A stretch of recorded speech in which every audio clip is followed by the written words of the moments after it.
VS. Achuthanandan മാധ്യമങ്ങളുടെ ചോദ്യങ്ങൾക്ക് മറുപടി പറയുകയാണ് തത്സമയ സംപ്രേഷണത്തിലേക്ക്. എൻ്റെ മാനേജ്മെൻറ്റ് കൊണ്ടുപോയി ഇയാൾ മാനേജരായി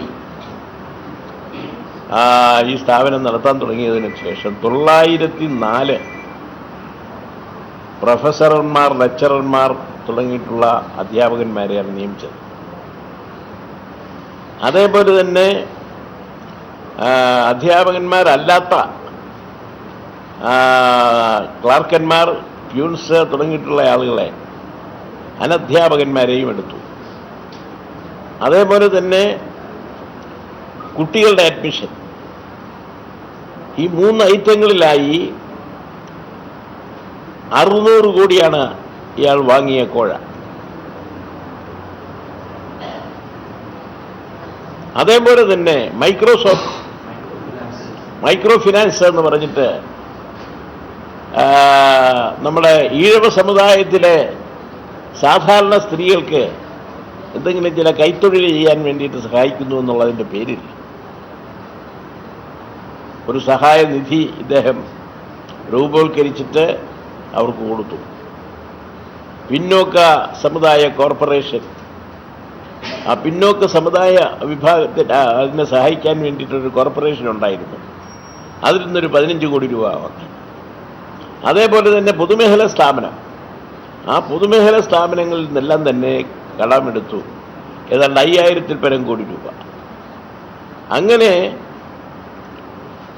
ഏതാണ്ട് 11,000, 600 കോടി ഈ അധ്യാപകന്മാർക്കുള്ള നിയമനത്തിലെ കോടിയും ഈ മൈക്രോ ഫൈനാൻസുമായി ബന്ധപ്പെട്ടുള്ള പിന്നെ സ്ത്രീകൾക്ക് സഹായം എന്നുള്ളതിൻ്റെ പേരിൽ രൂപവൽക്കരിച്ച് കൊടുത്തിട്ടുള്ള അത് 5015 കോടി. ഇതെല്ലാം കൂടി ഏതാണ്ടൊരു 11,015 കോടി രൂപയുടെ പിന്നെ വിനിയമത്തെ സംബന്ധിച്ച് ഞാനൊരു ശക്തിയായ ആക്ഷേപം പറഞ്ഞിരുന്നു. ഈ സ്ത്രീകൾക്ക് ഈ സ്ഥാപനങ്ങളിൽ നിന്ന് പിന്നെ വായ്പ എടുക്കുമ്പോൾ 5% കൂടുതൽ വായ്പ, പിന്നെ 5% കൂടുതൽ പണം വാങ്ങരുത് എന്നാണ്, പലിശ വാങ്ങിക്കൂടാന്നുള്ളതാണ് അത് സംബന്ധിച്ചുള്ള ഖണ്ഡിതമായ നിയമം. ഇയാൾ എന്ത് ചെയ്തു? 18% വാങ്ങിയത്. 18% വാങ്ങുന്നത് ഇദ്ദേഹത്തിൻ്റെ അനുയായികളായിട്ടുള്ള ആളുകൾ മാസം തോറും ഈ സ്ത്രീകളെ ബന്ധപ്പെട്ട് മാസാവസാനം ആ പണം ഇങ്ങനെ ശേഖരിച്ചുകൊണ്ടിരിക്കും. ഏതാണ്ട് 1 കൊല്ലം കഴിഞ്ഞപ്പോഴേക്ക് അടച്ച തുക, സ്ത്രീകൾ അടച്ച തുക ഈ സ്ഥാപനത്തിന് കിട്ടിയിട്ടില്ല എന്നുള്ളതാണ് ഒരു വാർത്ത പുറത്തു വന്നത്. ആ വാർത്ത പുറത്തു വന്നപ്പോഴേ തന്നെ ഞാൻ ഈ പൊതുമേഖലാ സ്ഥാപനങ്ങളുടെ ചെയർമാനും അതേപോലെ തന്നെ പിന്നെ പിന്നോക്ക സമുദായ കോർപ്പറേഷൻ്റെ ചെയർമാനും ഒരു കത്തയച്ചു. ഇങ്ങനെ നിങ്ങൾ കൊടുത്തിട്ടുള്ള കടവായ്പ തിരിച്ചടച്ചിട്ടില്ലെങ്കിൽ അവരുടെ സ്ത്രീകളുടെ 10 സെൻറ്റോ 5 സെൻറ്റോ ഒക്കെയുള്ള ഭൂമിയുടെ ഈടിന്മേലാണ് കൊടുത്തിരിക്കുന്നത്. അത് പിന്നെ പിടിച്ചെടുക്കാൻ കഴിയും എന്നുള്ളതാണ് യാഥാർത്ഥ്യം. പക്ഷേ ഈ പണം നിങ്ങൾക്ക് തന്നെ തിരിച്ച് ഈ വെള്ളാപ്പള്ളി നടേശനിൽ നിന്ന് ഈടാക്കാൻ തക്ക വിധത്തിലുള്ള നടപടി സ്വീകരിക്കാൻ വേണ്ടിയിട്ടുള്ള നിലയിൽ എന്തൊക്കെ സഹായങ്ങളാണ് നിങ്ങൾക്ക് ചെയ്യാൻ കഴിയേണ്ടതെന്ന് വെച്ചാൽ അത് ഞാൻ ചെയ്യാം, അതിൻ്റെ വിവരങ്ങൾ എന്നെ അറിയിക്കണം. അപ്പോൾ ഞാൻ വിവരങ്ങൾ അന്വേഷിച്ച് ചോദിച്ച് കഴിഞ്ഞപ്പോഴേക്ക് അവർ 2 പേരും 2 കത്തുകൾ എനിക്ക് അയച്ചു. അതിൽ തിരിച്ചടവ് എന്ന് പറയുന്നിടത്ത് പട്ടപൂജ്യ, ഒരു പൈസ അടച്ചിട്ടില്ല. അപ്പോൾ പാവപ്പെട്ട സഹോദരിമാരുടെയും അമ്മമാരുടെയും പണം വാങ്ങിയിട്ട് അവരെ കബളിപ്പിക്കുന്നതിന് വേണ്ടിയിട്ടുള്ള നിലപാടാണ് ഇയാൾ എടുത്തിരിക്കുന്നതെന്നുള്ളത് കൊണ്ട് അത് സംബന്ധിച്ച് ഞാനൊരു സ്റ്റേറ്റ്മെൻറ്റ് വഴി ഇവരിൽ നിന്ന് കിട്ടിയ വിവരം വെച്ചുകൊണ്ട് ഒരു പ്രസ്താവന കൊടുത്തിരുന്നു. മാത്രമല്ല അത് സംബന്ധിച്ചൊരു കേസ് ഞാൻ കൊടുക്കാൻ പോവുകയാണ്. 2 ലക്ഷത്തിൽ പരം സ്ത്രീകളെയാണ് ഈ ഇടപാട് വഴി ചതിച്ചിരിക്കുന്നത്. ഈഴവ സമുദായത്തിലെ പാവപ്പെട്ട പിന്നെ സഹോദരിമാരും അമ്മമാരും ഭാര്യമാരും ഒക്കെ ആയിട്ടുള്ള ആളുകളെ ഞാൻ സഹായിക്കാൻ പോവുകയാണ്.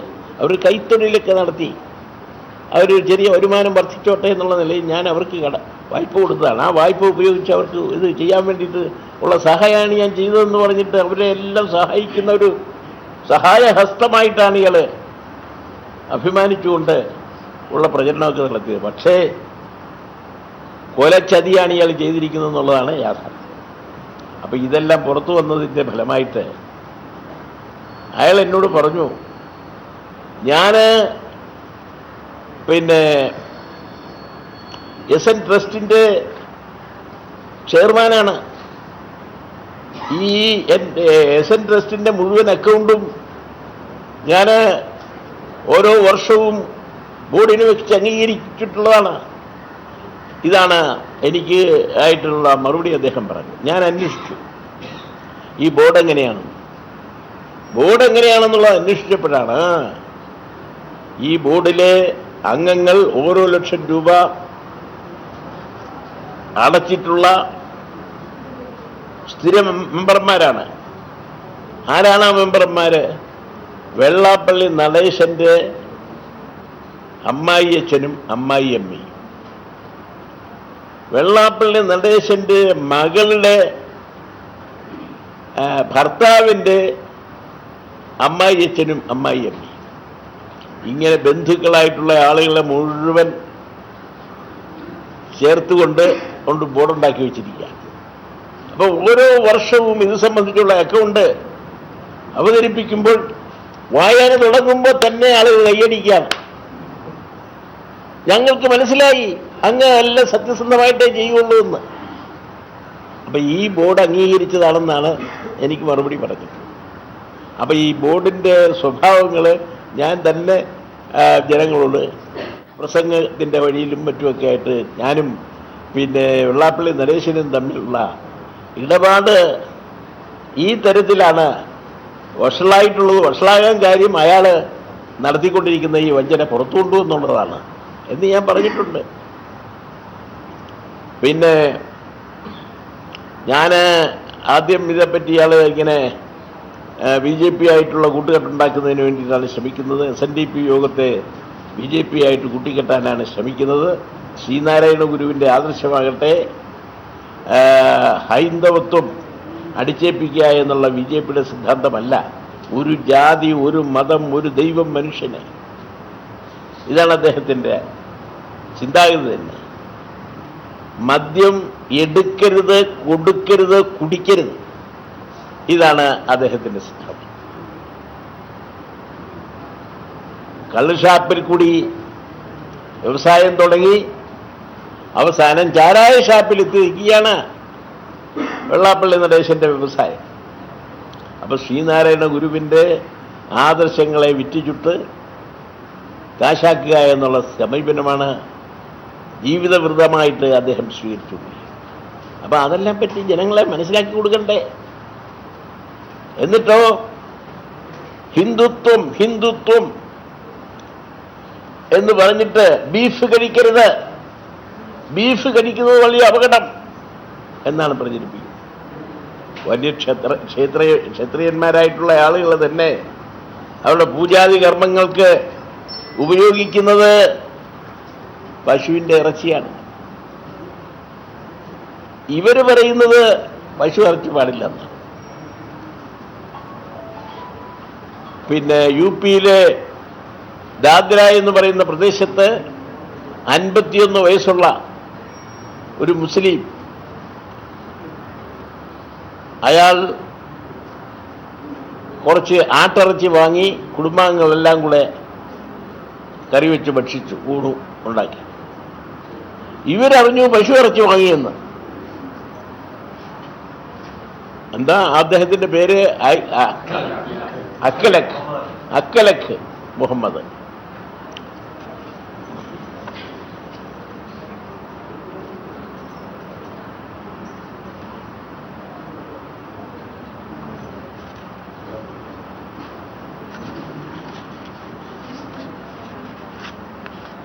അങ്ങനെ ആക്കിലക്കിനെ കൊലപ്പെടുത്തി. അതേപോലെ തന്നെ മഹാരാഷ്ട്രയിലെയും കർണാടകത്തിലെ ഈ രണ്ട് സാഹിത്യ കലാകാരന്മാർ, യൂണിവേഴ്സിറ്റിയിലെ ചാൻസലർമാരുൾപ്പെടെയുള്ള ആളുകൾ ഈ പിന്നെ BJPയുടെ യുക്തിരഹിതമായ ഈ കാര്യങ്ങളെല്ലാം തന്നെ അവർ നന്നായി യുക്തി ബോധത്തോടു കൂടിയിട്ട് എതിർത്ത് തുടങ്ങി കഴിഞ്ഞപ്പോൾ അവർ രണ്ടുപേരെയും വീട്ടിൽ പ്രവേശിച്ചിട്ട് അടിച്ചു കൊല്ലുകയും ചെയ്തു. അപ്പം ഈ തരത്തിൽ ബ്രിട്ടീഷുകാർ ഇന്ത്യ ഭരിച്ചുകൊണ്ടിരുന്ന അവസരത്തിൽ, ബ്രിട്ടീഷ് സാമ്രാജ്യത്വം ഇന്ത്യ ഭരിച്ചുകൊണ്ടിരുന്ന അവസരത്തിൽ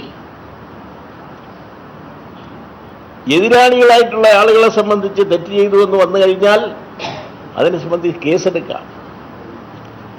കേസെടുക്കും ഗവൺമെൻറ്, പോലീസ് കേസെടുക്കും.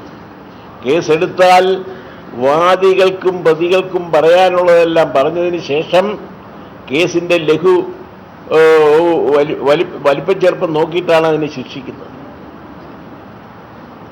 ഈ BJP ഇപ്പോൾ അധികാരത്തിൽ വന്നതിന് ശേഷം അത്തരം സമ്പ്രദായമൊന്നുമില്ല. അവർക്കെതിരാണെന്ന് തോന്നിക്കഴിഞ്ഞാൽ ഉടനെ തന്നെ കശാപ്പ് ചെയ്തേക്കുക. അതാണ് ഫാസിസം. ജർമ്മനിയിൽ ഹിറ്റ്ലർ ചെയ്തത് അതേപോലെ നരേന്ദ്രമോദി ഇന്ന് നടപ്പിലാക്കാൻ ശ്രമിക്കുന്നത് അതാണ്. അപ്പോൾ ഈ BJP RSS ശക്തികളുടെ വളർച്ച ഒരു തരത്തിലും നമ്മൾ സഹിച്ചുകൂടാ, അംഗീകരിച്ചുകൂടാ. ഇന്ത്യയുടെ സ്വാതന്ത്ര്യത്തിന് വേണ്ടിയിട്ട് എത്രയോ കാലമായി ക്ലേശരഹിതമായ പ്രവർത്തനത്തിൽ കൂടി മഹാത്മാഗാന്ധി ഇന്ത്യക്ക് സ്വാതന്ത്ര്യം നേടിത്തന്ന അദ്ദേഹം മാത്രമല്ല, ഇന്ത്യയിലെ കമ്മ്യൂണിസ്റ്റുകാർ, സോഷ്യലിസ്റ്റുകാർ, കോൺഗ്രസുകാർ, നിരവധി ദേശാഭിമാനികളെ അദ്ദേഹം അണിനിരത്തുകയും അദ്ദേഹവുമായി ചേർന്ന് നടത്തിയ നിരവധി പോരാട്ടങ്ങളുടെ എല്ലാം ഫലമായിട്ടാണ് 47 ആഗസ്റ്റ് 15 ഇന്ത്യ സ്വതന്ത്രമായി. ആ സ്വാതന്ത്ര്യ സമര നായകനെ ഗോഡ്സെ എന്ന് പറയുന്ന RSSകാരൻ വെടിവെച്ചു കൊല്ലുകയല്ലേ.